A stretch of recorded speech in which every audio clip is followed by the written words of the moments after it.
warahmatullahi wabarakatuh. Salam sejahtera untuk kita semua.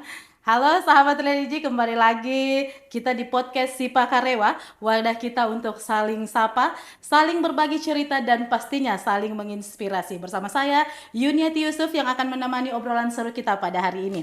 Dan tema kita hari ini adalah peran pemuda muslim dalam membangun masyarakat. Kita tidak cuma akan membahas teori, tapi langsung bedah eksekusinya bareng sosok di balik layar informasi dan pelayanan Kantor Wilayah Kementerian Agama Provinsi Sulawesi Barat. Dan sudah hadir di studio kita Ketua Tim Umum dan Humas, Bapak Muhammad Abidin SAG MM. Assalamualaikum warahmatullahi wabarakatuh. Waalaikumsalam warahmatullahi wabarakatuh. Bagaimana kabarnya hari ini, Pak? Alhamdulillah sehat walafiat. Puasa lancar, Pak ya? Syukurlah alhamdulillah. Alhamdulillah. Baik, Bapak. Sebelum kita deep talk, kita main fast respon dulu, Pak ya. Jadi saya akan ada 3 pertanyaan, Bapak cuma jawab mitos atau fakta. Humas Kemenak itu kerjanya cuma foto-foto doang. Mitos lah. Pemuda Sulawesi Barat lebih suka main gadget daripada ikut organisasi. 50-50. Bapak Abidin dulunya waktu muda adalah aktivis yang suka demo. Iya. Baik, ketiga pertanyaannya sudah dijawab dan tentunya ini sekaitan Ini dengan pertanyaan tema kita menjebak juga ya. Luar biasa ini Ustaz. Baik Bapak, untuk pertanyaan yang pertama, ini di era digital, Kementerian Agama Provinsi Sulawesi Barat punya visi besar untuk moderasi beragama. Bagaimana Bapak melihat posisi pemuda muslim saat ini, apakah sudah jadi subjek pembangunan atau masih jadi penonton saja? Kita membahasnya di lingkup Sulawesi Barat, Pak. Saya kira kalau kontesnya itu ya kita harus melihat dari ukurannya mana dulu. Kalau pemuda Islam itu kan identik dengan umur. Umur kalau di kepemudaan di undang-undang kepemudaan kita di Indonesia itu umur 16 sampai 30 tahun. Kalau United Nations itu kalau tidak salah 14 sampai 25. Itu dalam ukuran kepemudaan. Nah, kita bicara tentang bagaimana peran pemuda Islam dalam menghadapi dunia seperti ini kan tentu memang punya ukuran. Dari sisi secara mental atau dari sisi psikologis itu kan pemuda itu pencarian identitas. Ingin mengekspresikan apa yang dia pikirkan, apa yang dia rasakan. Karena dunia kepemudaan itu adalah dunia idealisme. Kenapa saya bilang begitu? Karena hampir pada seluruh segmen kepemudaan itu mengedepankan idealisme. Karena tadi pertanyaannya terkait dengan peran pemuda Islam dalam apa tadi itu? Peran pemuda Islam dalam subjek pembangunan. Jadi sebagai bagian dari subjek pembangunan. Iya, itu kan keterkaitan dengan visi besar pemuda kita ya. itu adalah agen perubahan. Dan tentu kita berharap dari situ bahwa pemuda lahir tampil di depan itu sebagai agen perubahan yang tentu menjadi bagian dari subjek pembangunan. Mendorong visi misi pembangunan itu lebih terarah pada aspek pemenuhan kebutuhan masyarakat.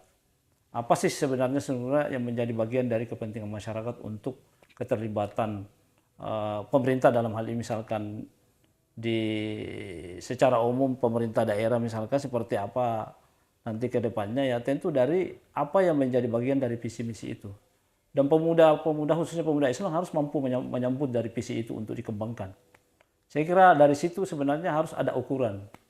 Ukuran dari sebagai subjek pembangunan mengukur sejauh mana visi misi dari pemerintah daerah ataupun dari institusi itu untuk dikembangkan. Tergantung dari apa yang menjadi visi misi. Ini memang peran pemuda ini memang sangat luar biasa ya dalam rangka untuk mensukseskan visi misi khususnya Kementerian Agama sendiri dengan visi misi besarnya moderasi beragama. Kalau kita belajar dari masa lampau, kisah-kisah masa lampau, termasuk risalah Nabi itu kan, kalau kita belajar sama Ashabul Kahfi, itu kan dia adalah sosok pemuda yang memiliki ketauhidan yang sangat kuat, yang harus berhadapan dengan suasana masyarakat pada saat itu, yang lebih cenderung misalkan menyembah berhala, tetapi dia tidak terlibat di dalam itu, malah dia mengasihkan diri. Bahkan sampai dalam kisahnya itu, ada di gua itu selama 309 tahun. Kalau dalam ukuran kalender kita, kira-kira berapa abad. Tapi ini kan juga ada nilai sofistiknya, nilai spiritualitasnya itu dalam konteks 309 tahun itu kita tidak bisa ukur. Bagaimana Nabi Ibrahim ketika menghadapi waktu itu pada suasana kebanggaan itu juga menghancurkan berhala-berhala yang menjadi sesembahan pada saat itu. Itu kan semua dari contoh-contoh keberanian yang mesti dimiliki oleh pemuda Islam sekarang. Nah, itu yang harus menjadi bagian dasar bagaimana belajar pada masa lalu, bagaimana Ali bin Abi Thalib ketika dia mengendatikan Nabi pada saat dia mau hijrah. Itu kan bukan hal yang mudah untuk dilakukan, tapi butuh keberanian. Itu keberanian Iya. dari pemuda-pemuda Oh yang iya. tadi kita dibatasi oleh usia, guys. Iya. Tadi batas usia disebut pemuda. Itu batas usia memang seperti itu karena idealnya memang dalam psikologis itu bahwa ada suasana idealisme yang terbangun, semangatnya, daya kritisnya. Kan di situ saya katakan tadi pencarian jati diri, mengekspresikan apa yang ada dalam pikirannya, apa yang dia rasakan dan apa dia alami. Tapi dia harus bergerak secara terukur. Terukur maksud saya adalah memiliki sumber atau data yang dia miliki untuk melakukan suatu bentuk pola-pola mendorong pembangunan, termasuk di Sulawesi Barat ini. Baik, selanjutnya gini kita akan bicara tentang digital movement. Ya. Humas kan gerbang informasi Bapak ya. Sejauh mana tim Humas Kementerian Agama Provinsi Sulawesi Barat ini memfasilitasi kreativitas pemuda Muslim, mungkin lewat konten kreatif atau kampanye positif di media sosial. Oh iya, bahkan makanya sampai sekarang ini kami siapkan podcast. Ini tidak hanya berlaku untuk secara internal Kementerian Agama, tetapi itu bisa berlaku untuk pemuda-pemuda yang lain yang mau mengekspresikan sih boleh. Sepanjang itu ada sesuatu yang sangat positif dan mendorong untuk program-program pembangunan, baik dari aspek sumber daya manusia maupun pendayagunaan aspek-aspek sumber daya alam. Misalkan ada pemikiran tentang bagaimana mengembangkan sumber daya alam di Sulawesi Barat. Tahu tidak? Keterlibatan pemuda dalam perjuangan pembentukan Sulawesi Barat itu didominasi anak-anak muda. Bapak masuk waktu itu dan Ya, masih iya. dalam kategori anak muda. Saya waktu itu juga terlibat. Makanya ketika tadi tanya sama saya, pernah jadi aktivis atau pernah demo-demo? Iya pasti saya jawab. Tapi demo-demo itu harus terukur. Terukurnya di mana? Kita harus memiliki data. Kita harus memiliki bahan-bahan informasi seperti apa, divalidasi, diverifikasi, apa iya data ini bisa dilakukan sebagai dasar untuk melakukan itu. Tapi kan semestinya sekarang kita harus merubah reorientasi dari gerakan lapangan mungkin menjadi reorientasi dialog, diskusi dan sebagainya. Kan sekarang dunia terbuka. Iya, Pak. Apa sih yang dirahasiakan sekarang? Tidak ada lagi. Semua dunia digital ini kan terbuka semua. Ada jalur-jalurnya. Semua kira, data iya. bisa diakses melalui website. Oh iya, apalagi kami di Humas ini kan membuka ruang seluas-luasnya.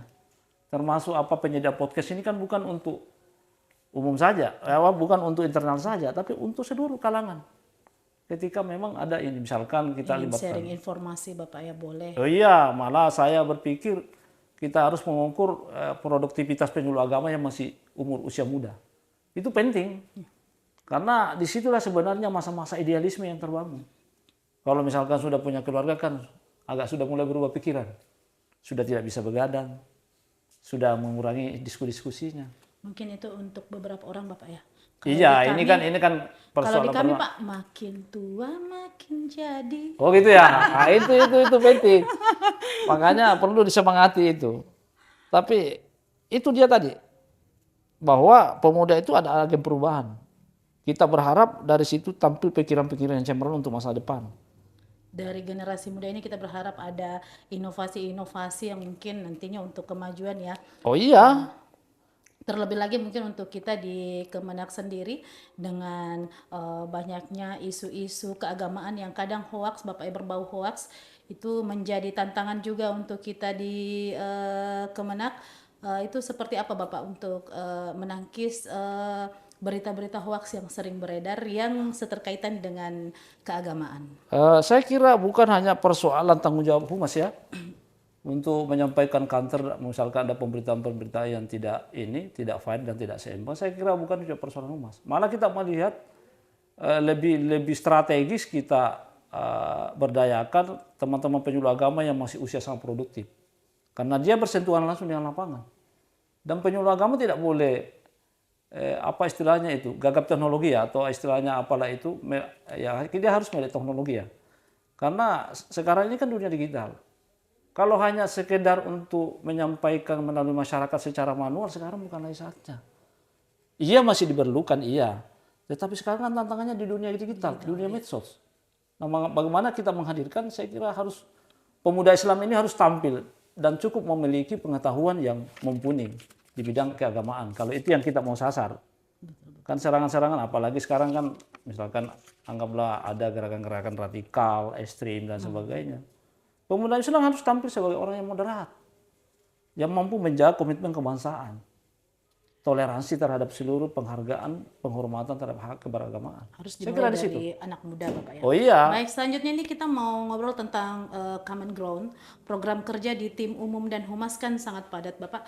Ada atau tidak program spesifik atau ruang kolaborasi di kantor wilayah Kementerian Agama Provinsi Sulawesi Barat yang memang dibuka lebar untuk keterlibatan anak muda? kalau spesifik tidak ya, tetapi itu kan bisa dibuka di ruang-ruang situ. Misalkan intervensi terkait dengan program prioritas pendidikan dan keagamaan. Saya kira dari banyak ormas-ormas atau organisasi kepemudaan kita bisa libatkan. Misalkan dari teman-teman PMII, HMI, IMM, IPNU, IPPNU, BKPRMI dan semua itu kan haluan-haluan organisasinya kan semua mengarah ke kategori pemuda Islam. Nah itu kan dari situ kan bisa kita sasar sebagai bagian ruang strategis untuk memberikan ruang seperti itu. Ya kan kita akan dialog misalkan. Kita bisa buka podcast untuk Kita dialog bisa dengan mengundang teman-teman mereka, ya, anak-anak betul, muda betul. itu. Karena itu penting untuk membuka ruangnya itu.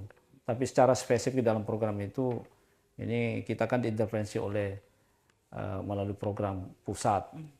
Tapi sisa bagaimana kita mengimplementasikan, menjalankan secara konteks. Tidak hanya melihat dari tekstualitas kita, tapi kita melihat konteksnya seperti apa, di mana bisa peran pemuda masuk di situ. Itu tadi saya bilang strategis sekali, itu penyuluh agama yang masih usia sangat muda. Kan banyak sekarang P3K masih muda kan? Iya, Pak. Nah itu aja. Termasuk saya masih muda. Termasuk Oscar masih muda. Masih muda Pak, masih. Tapi mukanya yang muda atau umurnya yang muda ini? Umur hanya angka. Ya Baik itu. Bapak, ini untuk pertanyaan terakhir. Zaman sekarang adalah zaman hustle kultur dan serba instan. Apa pesan Bapak untuk pemuda muslim agar tetap punya integritas dalam membangun masyarakat tanpa kehilangan identitas agamanya? Saya kira pertama, anak muda harus sekarang kembali ke agama. Maksudnya bukan berarti bahwa dia tidak beragama, tapi harus memperdalam pengetahuan agama. Pengetahuan agama bukan berarti agama secara fanatisme, tetapi memahami secara gagasan agama itu apa sih sebenarnya. Ini kan agama yang ditampilkan oleh kita ini kan untuk kedamaian, untuk supaya harmoni hubungan sosial, iya kan? Nah itu dari harapan kita adalah bagaimana adik-adik anak muda sekarang itu apa lebih memperkuat tauhidnya, akidahnya. Karena ya tantangan sekarang ini kan tantangan dunia serba instan ini kan. Jangan hanya sekedar memproduksi dari dunia medsos itu lalu kemudian jadikan sebuah bentuk pemahaman. Bisa didiskusikan bagi para ulama-ulama yang paham tentang apa itu agama, bagaimana agama itu, bagaimana cara-cara membangun nilai-nilai agama yang moderat dan sebagainya. Jangan apa istilahnya itu dikonsumsi secara instan juga ketika misalkan di dunia medsos kan ada tentang pencerahan keagamaan. Kan boleh jadi itu hal semua itu kan butuh referensi kan. Referensi dari berbagai pihak yang paham tentang itu, termasuk ulama kita, para kiai-kiai dan sebagainya. Dan yang paling penting sekarang itu adalah pemuda Islam harus menjaga moralitas, etika, akhlak. Kalau akhlak sudah, itu saya kira semua bisa dilakukan secara baik dan tentu itu juga menjadi bagian teladan bagi yang lain. Saya kira begitu. Karena ya anak muda sekarang ini kan tantangannya di dunia digital itu ya. Nah itu yang perlu di situ dicermati. Kalau perlu adakan kegiatan yang bisa memahami secara kedalam apa sih itu penggunaan digital sebenarnya seperti apa. Fungsi digitalisasi Fungsi itu digital apa? kan. Tapi kan kecenderungan orang sekarang digital itu mengarah ke hal-hal yang tidak terlalu Negatif, positif. iya. Ya, saya tidak katakan negatif. Tetapi kan bagaimana menarik dunia digital itu menjadi dunia yang positif. Saya kira di situ. Dan tentu peran-peran kita semua ini. Termasuk mungkin di Humas bisa memberikan informasi kepada masyarakat terkait dengan bagaimana tantangan kita dalam dunia global sekarang ini. Saya kira di situ. Baik, Bapak, terima kasih sekali untuk obrolan yang sangat luar biasa pada hari ini. Tapi sebelum saya tutup acara, saya mau dengar dulu closing statement-nya, Pak, dari seluruh materi yang sudah kita bahas tadi. Mungkin untuk sahabat Sipakarewa, boleh? Saya ini saya mengambil pepatah Arab. Ada pepatah Arab yang mengatakan laisal fata kana abi walakinnal fata hada ana. Bukanlah pemuda yang menyatakan inilah bapakku, tapi pemuda yang sesungguhnya mengatakan inilah saya. Itu kan identitas. Luar biasa. Kayak gitu kan? Sekarang kan jangan ini bapak saya. Saatnya kita, inilah saya. Sebagai sosok pemuda, apalagi kita bicara tentang pemuda Islam masa depan. Saya kira gitu. Luar biasa sekali. Inilah sosok pemuda yang dicari-cari sama Bung Karno ternyata.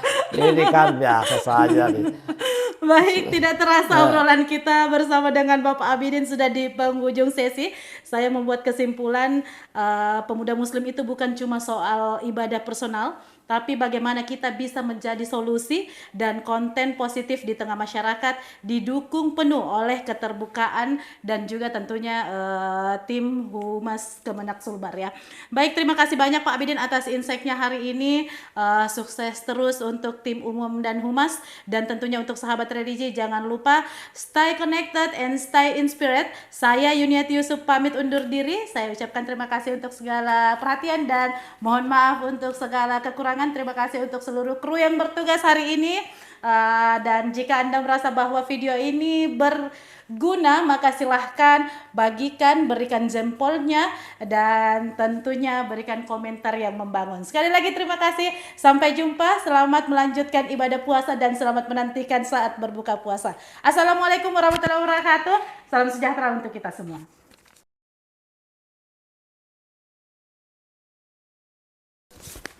Sebentar sekali. Terima kasih, jangan panjang Pak, kalau panjang